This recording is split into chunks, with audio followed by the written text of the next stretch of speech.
Bonjour à toutes, bonjour à tous, bonjour à tous mes élèves. Bienvenue sur la vidéo numéro 5 du challenge mathématique. Alors, premièrement, je vais d'abord répondre aux questions du challenge numéro 4. Pour les quatrièmes, à quelles conditions la fraction moins 5 exposant a sur moins 4 est positive? Sachant que le dénominateur est négatif, moins 4, il fallait donc que le numérateur le soit également. Or, moins 5 exposant a, pour que cette puissance soit négative, il faut que le nombre de facteurs moins 5 soit impair.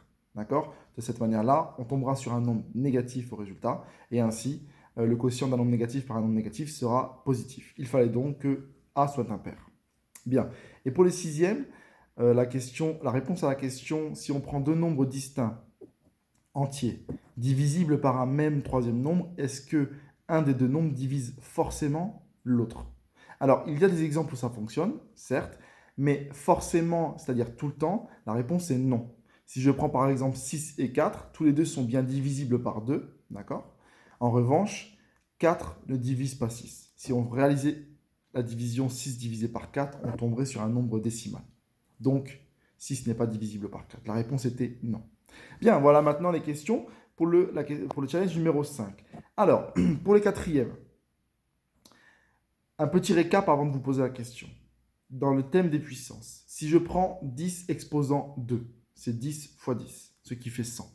Si je prends 10 exposant 3 ou 10 au cube, c'est 10 fois 10 fois 10, ce qui fait 1000. D'accord? Si je prends 10 exposant 4, c'est 10 fois 10 fois 10 fois 10, ce qui fait 10 000, etc., etc.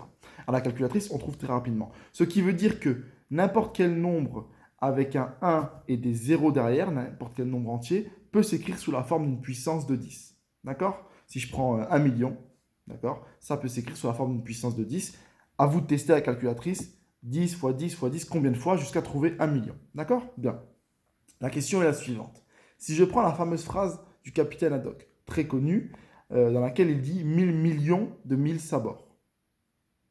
Les sabords c'est un objet, on s'en fiche, c'est pas ça qui nous intéresse. Mais le 1000 millions de 1000 sabords, quelle est la puissance de 10 associée à ce 1000 millions de 1000 sabords?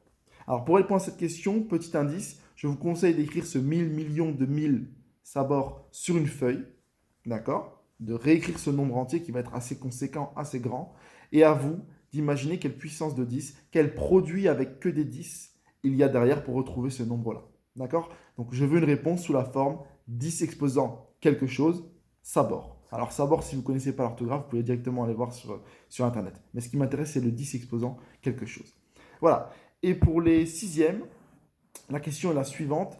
On est donc dans le chapitre de la proportionnalité. Est-ce que l'âge d'une personne et le nombre de mots de la langue française qu'elle a appris, est-ce que ces deux grandeurs-là sont proportionnelles? Oui, non, avec une petite phrase d'explication tout de même. Voilà, les réponses à ce challenge numéro 5, comme d'habitude, vous pouvez me les donner sur les trois moyens suivants. La boîte mail de mon bureau numérique, la boîte mail de la chaîne YouTube et la messagerie du compte Instagram de la chaîne.